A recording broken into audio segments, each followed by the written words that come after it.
Olá pessoal, Pedro aqui novamente. Hoje é um vídeo em que eu trouxe meu grande amigo Ian para falar sobre algumas séries, obras do cinema, da cultura pop, e a gente vai tentar falar sobre vários conceitos, falar sobre cultura do patriarcado, red pill, incels, enfim. Então eu espero que vocês gostem e vou deixar que você se apresente pra galera, Ian, caso ainda alguém não te conheça. Galera, é um prazer, muito obrigado de novo, Pedro, por me trazer aqui. Sou o Ian, como o Pedro já disse, nós somos grandes amigos e compartilhamos também de um severo amor pelo cinema, né? Eu sou um cinéfilo, adoro filmes. A parte hoje do meu trabalho é redigir, fazer textos de crítica ao cinema, à cultura pop. Eu faço isso na página Efeito Prisma, então se você não conhece, vai lá conferir. E eu tô aqui pra gente falar um pouquinho sobre cinema e como o cinema ele não só traz várias questões sociais e psicológicas para a tela, mas como também influencia a nossa imaginação, o nosso imaginário, e por isso às vezes cria ou desconstrói certos conceitos que a gente tem. Perfeito, cara. E aí pra gente começar, vamos falar um pouquinho sobre cultura red pill. É uma parada que está muito em voga, surgiu aí recentemente, muitos homens estão entrando nesse caminho. E assim, dando uma breve pincelada, né? É aquela ideia que vem muito do filme do Matrix, né? Exato. De que você tem duas escolhas a fazer. Ou você escolhe a pílula azul ou a pílula vermelha. A pílula azul é aquela que você permanece sendo iludido por aquilo que você acha que é a realidade. É o status quo, né? O status quo. A pílula vermelha seria uma quebra com talvez a iluminação, digamos assim, né? Você percebe o que de fato é a realidade. E aí muitos homens têm se apropriado desse conceito do filme Matrix para falar sobre coisas que têm acontecido em decorrência daquilo que eles acreditam ser os efeitos colaterais do feminismo, né? Isso. Das mulheres tendo cada vez mais espaço nas esferas públicas, delas conseguirem cada vez mais direitos. Isso tem gerado alguns efeitos colaterais a nível comportamental e a nível social. Muitos homens eles têm adotado discursos misóginos, discursos machistas, discursos até violentos. E isso tem gerado bastante repercussão nas redes sociais, principalmente no Twitter, né, que é a terra sem lei, né? X agora. Exatamente, X. E aí eu queria saber, cara, qual a tua opinião sobre a cultura do red pill? Como é que isso tem sido retratado no cinema, nas séries? Cara, então, especificamente o movimento red pill, né, inclusive alguns deles dizem que não é um movimento, é um conhecimento difuso, ele nunca foi retratado explicitamente no cinema, tá? Mas a gente vê como o cinema explora certos padrões de machismo e do patriarcado, do status quo, né, que ainda é preservado no nosso mundo, na nossa sociedade, né, em alguma medida. E ao mesmo tempo a gente vê também aqui no mundo real uma reação, seja adversa a certos tipos de filme que parecem menosprezar a figura masculina ou criticá-la demasiadamente, como a gente também vê uma reação de aceitação ou captação de certos estereótipos em séries e filmes de padrões masculinos violentos ou frios, independentes, autoafirmados, né? Então, se você já assistiu Peaky Blinders, por exemplo, né? Então a gente tem o personagem do Shelby lá. Tommy Shelby, ele é completamente captado pela galera do Red Pill pra dizer que aquilo ali é a ilustração, né? padrão ideal de homem. De homem, exatamente. E a gente tem outras pessoas também dentro aí do universo da sétima arte que mostram também esses mesmos padrões. Então a gente tem pessoas menos violentas, como o Dom da série Mad Men, né? O protagonista da série Mad Men, que também tem aquele jeitão frio, aquele jeitão snob, glamourizado e tudo mais. O advogado de Suits também, talvez. Pois tem também. A série Suits, ela mostra um pouco disso, com menos evidência do que Mad Men, do que Peaky Blinders, mas também. A gente tem o Patrick Bateman em Psicopata Americano, que lá nos anos 2000 já servia como uma crítica desse padrão de masculinidade, mas a gente vê muitas pessoas olhando com admiração para esses personagens, né? Isso é extremamente problemático, né? Porque a maioria desses personagens que você citou são pessoas que têm uma extrema dificuldade de se vincular emocionalmente a outras pessoas, não somente mulheres, mas até a outros homens também, né? São pessoas que têm uma certa dificuldade em demonstrar sentimentos, são pessoas que dificilmente exercem de empatia. E aí, o que eu percebo, você falando aí, é que muitas vezes, para se desvencilhar de um padrão errado, que seria, digamos, um homem extremamente passivo, extremamente omisso, que nunca se posiciona, as pessoas acabam caindo no extremo oposto, né? Aquele homem violento, aquele homem agressivo, que não respeita as mulheres, que as trata como meros objetos. É isso aí. É isso? É isso aí. Por exemplo, cara, falando um pouco sobre o Don Draper aqui de Mad Men, né? A série é uma série longa e tem vários contextos ali que são aprofundados ao longo dela. Eu não quero dar muitos spoilers, né? Mas ele tem um sério problema de identidade, tá? De forma bem literal, assim. Então quem assistiu a série aí sabe do que eu tô falando. Depois, quem quiser assistir vai entender um pouco também. E por causa desse problema de identidade, traumas no seu passado, marcas, abusos desde a sua infância, ele precisa se autoafirmar de alguma forma. I'm living like there's no tomorrow. Because there isn't one. Essa autoafirmação ela se dá pelo seu comportamento, através de seus atributos físicos, da sua vestimenta, mas ao mesmo tempo nós vemos que várias características problemáticas e negativas acompanham essa persona também. No caso do Don e do Shelby, a gente vê problema sério com alcoolismo, sim, com o uso de cigarro, vício em cigarro, problema com mulheres, então é uma sexualidade completamente corrompida, distorcida, né? O uso da sexualidade como uma forma de autoafirmação ou como moeda de troca, não mais só apenas como prazer, né? Ou troca de carinho e afeto, não. Então a gente vê que essas são características principais. No Patrick Bateman também, de Psicopata Americano, a gente vê a mesma coisa. Então, a secretária dele no filme, ela é completamente humilhada. Tem um momento lá que ele dialoga com um homem de rua e ele humilha esse homem, né? Tem um colega dele de trabalho que ele vive ali no sistema econômico da Wall Street e tal, então cada um é melhor do que o outro e vive nessa competição. E tem um colega dele de trabalho que começa a mostrar pra ele como o cartão de visita dele é melhor do que o do Patrick. E isso deixa ele enfurecido, cara. Pequenas coisinhas deixam ele enfurecido a ponto de querer matar aquelas pessoas. What do you think? Nice.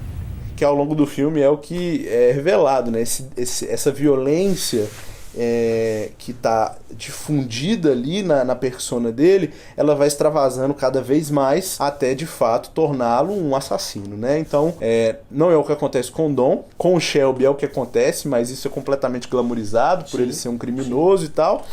Mas a gente vê que esse estereótipo de masculinidade severa e de autoafirmação acaba desembocando também em um perfil de violência aqui no mundo real mesmo. Também. Perfeito, comportamentos totalmente disruptivos, né? Enquanto você falava, eu me lembrava de um transtorno de personalidade, que é o transtorno de personalidade narcisista, né? Que é caracterizado principalmente por esse autocentrismo, né? Por você sempre querer passar uma imagem de que você é superior, de que você tem que ser o centro das atenções. Isso gera muitas vezes comportamentos totalmente antissociais. Por isso que muitas vezes as pessoas confundem o transtorno de personalidade narcisista com o transtorno de personalidade antissocial, sim, que é o clássico psicopata, aquele cara que não respeita nenhuma norma social. Mas existem algumas diferenças, porque o narcisista ele ainda consegue desenvolver certo nível de empatia pelas pessoas, mas é uma vontade extrema de ser o alfa, né? Sim. E aí a gente já entra o sigma, né? A gente já entra num conceito que muitos homens que flertam, né, com essa cultura do Red Pill, eles sempre falam, não seja um homem beta. Isso. O que seria um homem beta? Um homem que casa, um homem que constrói uma família, um homem que muitas vezes aceita as demandas da mulher que ele tem, né? Então um homem beta é um homem que nenhum homem deveria ser, que está ainda na Blue Pill, que não teve ainda a revelação. Mas aí quando a gente vai ver o que seria o homem alfa, né, o homem sigma, são pessoas assim que muitas vezes não levam em consideração normas sociais e na intenção de se emanciparem desse status quo, acabam se tornando animais, né? É isso. Se você for olhar aí alguns proponentes da Red Pill no Brasil, sem citar nomes, tá? Mas eu já vi alguns vídeos aí na internet, em podcast e tal, e eles falam muito sobre a questão da hipergamia, né? Que é a ideia de que uma mulher pode a qualquer momento trocar parceiro o seu sexual, parceiro por encontrar em um outro um status melhor ou superior ou algo do tipo, né? E aí por isso que eles falam, por exemplo, sobre o valor sexual de mercado, que é a ideia de que um homem ele tem esse valor em um nível mais exacerbado se ele agrega nele certas características e comportamentos de um homem sigma, né? Sim. Que seria a autoconfiança, seria essa autoafirmação, essa independência, né? Seria essa ideia de amor próprio que é totalmente exacerbado e distorcido, né? Que tornam os homens completamente, para não dizer outra coisa, imbecis, Sim. violentos. Porque a maioria deles, em algum momento, ou nesse momento, sofreram ou estão sofrendo rejeição ou outro tipo de frustração que faz com que eles queiram e desejem mudar de vida. E esse sentimento, esse desejo, por si só, ele é apropriado, né? Eu fui rejeitado, eu preciso lidar com isso. Às vezes o término de um relacionamento é um processo de luto, Sim, né? com certeza. E a gente precisa lidar com isso. Agora, a forma que eles escolhem para passar por esse processo é mais do que resiliência, né? É uma transformação de comportamento que infelizmente chega a transbordar em atos de machismo, de masculinidade tóxica, de revanchismo sexual, né? A questão da guerra dos sexos que fica clara e nítida assim, nas falas desses proponentes e tudo mais. E a gente vê que isso realmente se torna algo completamente caótico, né?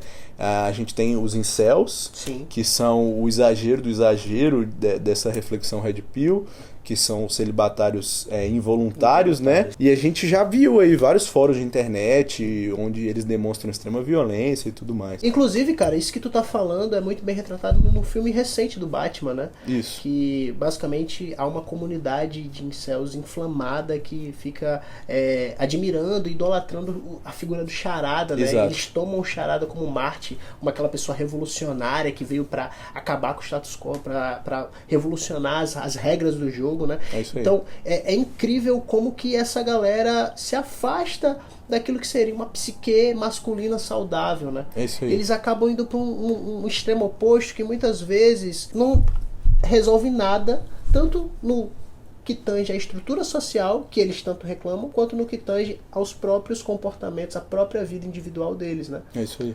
O Pondé, né, o filósofo Lucille Pondé, ele diz que parte aí do movimento Red Pill é uma resposta também a uma espécie de feminismo radical. Sim. Uma resposta, fazendo aqui uma paráfrase do que ele disse, uma resposta imbecil, mimada e infantil, mas parte disso é também uma resposta a esse processo aí feminista, radical e tudo mais, né? E mais uma vez, existe razões iniciais, né, de pessoas que tentam buscar uma mudança, uma transformação, ou formas de lidar com a frustração e com a rejeição que são completamente plausíveis. Sim, né? A totalmente. frustração e a rejeição fazem parte da nossa realidade e lidar com essas coisas é algo que deve realmente ser buscado.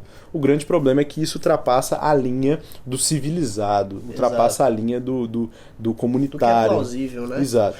Você falando isso, eu me recordei de duas situações que não tem como a gente discordar totalmente da galera dessa cultura Red Pill. Que é a situação do sistema jurídico. Você também é jurista, você pode falar sobre isso melhor do que eu. Sim. Que muitas vezes privilegia as mulheres em processos de divórcio, por exemplo. Quando, por exemplo, eu já atendi um paciente que ele sempre foi um bom pai, um excelente pai. Ele se divorciou. E aí a ex-mulher fez uma acusação contra ele de agressão ou foi de alienação parental. Uma das duas coisas, eu não me recordo exatamente. E aí ele basicamente ficou impossibilitado por um determinado período de tempo de visitar a filha. Até ele conseguir provar que, de fato, ele não era um pai ruim, que ele não era um pai agressivo, demorou um certo tempo, meses, em que ele ficou impossibilitado de ver a filha. Então isso é uma crítica da cultura Red Pill que eu acho válida. Sim. Outra crítica que eu acho válida também é a questão do abuso sexual. Porque a gente sabe que a maioria dos... né? Eu não sei se eu posso falar, se o YouTube vai desmonetizar, Melhor mas não. a maioria dos abusadores, para não falar aquela palavra mais forte, são Sim. do sexo masculino. A gente Isso. sabe disso, né? Isso. A maioria esmagadora. Mas até um homem conseguir provar que ele não fez um abuso tendo recebido a denúncia de abuso, Cara, vem o Neymar, no caso da Nájila, né? Que, tipo, foi acusado e por sorte, tava tudo gravado ali, ele conseguiu desfazer a acusação, né? O Johnny Depp também, o caso do Johnny Depp, Sim. né? Foi uma revolta mundial aí. Não, cara, assim, existem sim. Existem muitos casos aí de abusos onde a vítima são homens, né? E isso aí acaba também influenciando certos padrões de comportamento, não tem como negar. Mas a grande questão é que há uma parada estrutural ainda, né? Então vou dar um exemplo. Recentemente lançou o filme da Barbie. E aí uma galera mais conservadora, inclusive o pessoal do movimento Red Pill aí, ficou revoltado. Por quê? Porque os homens são retratados no filme de uma forma... Todo mundo no filme é meio boboca, porque assim, o filme é um filme de comédia né? E aquele besteirol, sabe, dos anos 2000. Mas assim, os homens em algum sentido são mais. Há um destaque ali pro nível de maturidade, infantilidade que reside naqueles homens.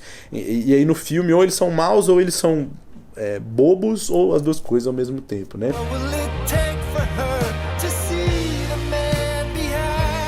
Mas eu vi uma crítica que fez muito sentido pra mim. Tipo assim, em alguma medida você precisa desbalancear um pouco a balança, que já está desbalanceada, né? Pra poder começar a equilibrar as coisas de novo. E aí eu acho que a gente tem que olhar por esse lado. Obviamente, não fechando os olhos para essas questões que são, de fato, plausíveis, merecem nossa atenção, mas, ao mesmo tempo, entender que Red Pill e comportamentos de machismo ou revanchismo não são resposta para isso. Não né? são. E o que o filme da Barbie mostra com exatidão é isso. Eu não sei quem já viu aí, um alerta de spoiler, mas...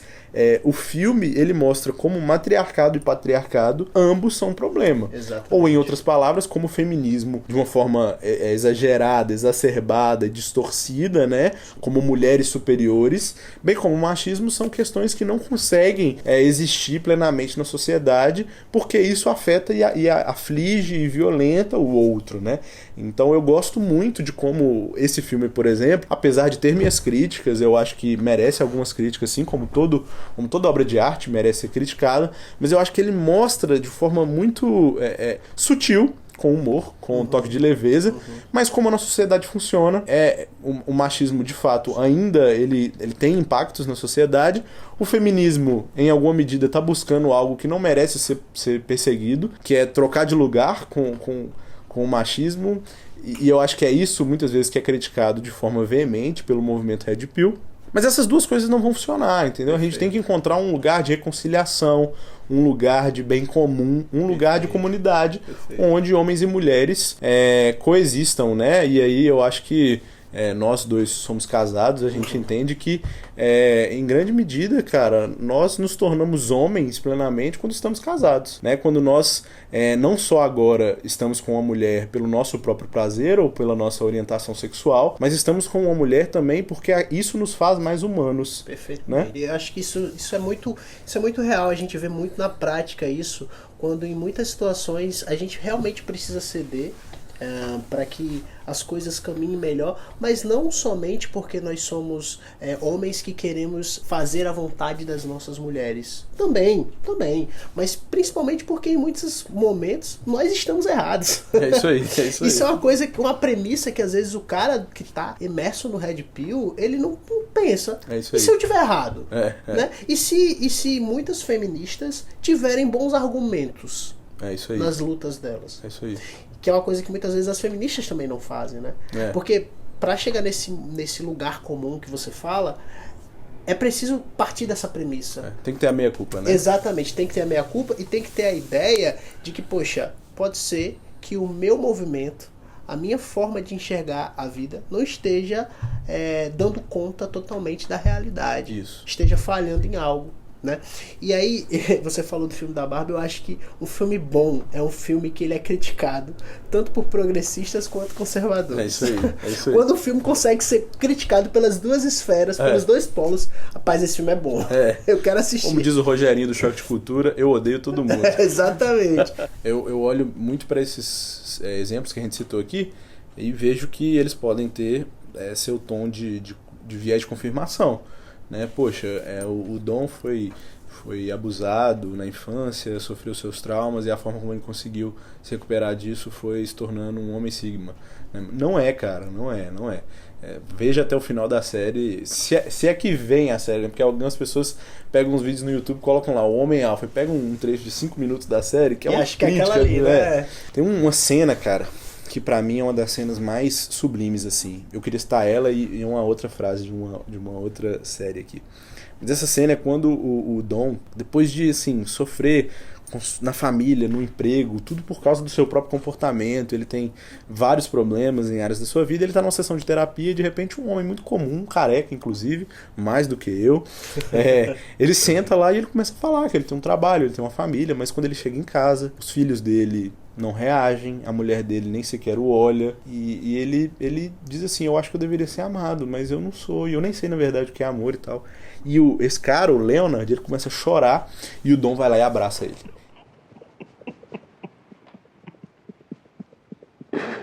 E ele abraça ele porque naquele momento, pela primeira vez na vida, alguém falou o que ele sempre quis dizer. Mas ele nunca disse por quê? Porque essa persona, ela precisava ser confiante, autoconfiante, precisava ser segura e tudo mais. Só que ao mesmo tempo, ele estava lá sofrendo internamente e não podia expressar isso. E aí quando alguém expressa por ele, ele vai e abraça essa pessoa, porque de alguma forma é quando ele tem uma catarse, assim. Então, eu acho que o grande problema beleza, a gente tem que se reconciliar com as pessoas, mas eu acho que antes a gente precisa se reconciliar com a gente. Perfeito. A gente precisa ter um olhar, e eu não tô falando aqui de amor próprio ou autoafirmação no sentido Red Pill, não. É se reconciliar com quem nós somos. Exato. Com as frustrações que nós tivemos e temos, com as rejeições que sofremos, e elas fazem parte de quem nós somos, mas isso não é tudo sobre nós, né? Tem um anime chamado Vinland Saga. A primeira temporada é guerra, violência e sangue, é loucura. Mas na segunda temporada, essa criança que nasceu em meio à guerra e cresceu em meio à guerra e em meio ao desejo de vingança, ela começa a se arrepender das coisas que fez. Os fantasmas do passado alcançam ela, e ele lembra de uma frase que o pai dele falou na infância dele, que é: você não tem inimigos. Ninguém tem inimigos. Ninguém tem inimigos. E é aquela frase, depois de 20 anos, começa a fazer sentido na cabeça dele, e ele entende que ele não tem inimigos. As pessoas que ele matou não eram inimigas dele. Muita gente está criticando essa segunda temporada porque a primeira é guerra e luta e a segunda é reflexão, mas na verdade o que o personagem está tentando passar, e o autor, né, de forma imediata está tentando passar, nessa nossa cultura pós-moderna, enquanto a gente está vendo no outro apenas isso, inimigo, porque se eu só me amo e se eu sou a única coisa que importa no mundo, né, isso é parte do movimento Red Pill e parte do movimento feminista, mas se é assim, o outro, ou ele tá comigo, ou ele é o anti-eu, e ele é o antagonista, e eu preciso anulá-lo, porque ele oferece um risco à minha identidade. E o autor está dizendo, cara, não é assim. Ninguém tem inimigos, né? Mas como é que a gente pode entender isso? É dentro de um contexto comunitário. É dentro de um contexto onde, de fato, eu não sou a coisa que mais importa no mundo, né? Por isso que a gente fala que, eu falo isso para muitos amigos, cara, o casamento te torna homem. Por quê? Porque você precisa negar a si mesmo. Você precisa se anular em alguma medida. E aqui a gente não tá falando de escravidão, sim, nem... Sim. Por mais que pareça, não é sobre ser homem beta. Com certeza a gente vai ser chamado de beta nos comentários. Em algum momento vai chegar alguém, vocês são dois betas. Eu tô tranquilo em relação a isso. Mas assim, a verdade é que é isso. Quando você se casa, você se nega em alguma medida por amor à sua esposa. Quando você tem filhos, você se nega em alguma medida agora pela sua esposa e pelos seus filhos, né? Tem um filósofo chamado Rushduni, ele tem um livro chamado A Política da Pornografia. E aí ele diz o seguinte, cara, a cultura e o valor do homem, né, dos anos 50, 60, era um valor de abnegação, autossacrifício e autocontrole. O que é isso? Os meus desejos não me comandam, os meus desejos não mandam em mim, então eu não vou fazer tudo o que eu quero. Eu também não vou fazer tudo o que eu quero porque a minha satisfação não é o que mais importa, então eu preciso me abnegar em detrimento de outras pessoas, minha mulher, meus filhos, meus amigos, a comunidade em geral, né? Eu preciso me controlar, eu preciso me abnegar, eu preciso ter domínio próprio. Esse era o valor dos anos 50, dos anos 60, né? Esse era o valor do homem, o homem que se abnegava para ir para a guerra. A Primeira e Segunda Guerra tava lá, homens que sacrificaram, né, tudo para morrer em prol da pátria, em prol da família. Só que o valor moderno dos anos 70, 80 para cá, né, e hoje isso está muito mais evidente, é o valor dos impulsos sendo explorados, é o valor do amor próprio acima de tudo. E da liquidez dos relacionamentos, Exatamente. como diria Zygmunt Bauman, né? Ele Exatamente. fala muito sobre isso também, né? De que agora, eu acho que eles até concordam muito nesse sentido, que agora os relacionamentos são totalmente líquidos. É isso aí. Antes o cara passava décadas no mesmo emprego, né? Divórcios eram coisas assim muito casuais, muito raras, melhor dizendo. E agora não, agora tipo, você quer ter um relacionamento, tem o Tinder, né? E aí você se relaciona com a pessoa, mas aí tipo, daqui a pouco você já não quer mais, aí, sabe, vai trocando e tentando, e você nunca acha. Parece que agora que nós temos liberdade sexual, nós estamos muito menos felizes na área sexual. É isso aí. Né? É isso o Pondé até fala que talvez essa é a geração que menos transa, né, bicho? E é a geração que mais tem liberdade pra fazer isso. E que mais fala sobre. Né? É muito interessante isso. Cara, muito obrigado pela Valeu sua participação. demais. Gente, esse já é o terceiro vídeo. Eu vou deixar na descrição os outros vídeos em que o Ian esteve aqui. Um foi falando sobre o Batman, né? Isso. E o outro foi falando sobre psicopatas, né? Transtorno de personalidade antissocial. Então, se você gostou desse material, deixa aí nos comentários para eu trazer o Ian mais vezes para falar sobre outras temáticas, né? Sociais, psicológicas, enfim. Um grande abraço, Ian. Valeu mesmo e a gente se vê no próximo vídeo.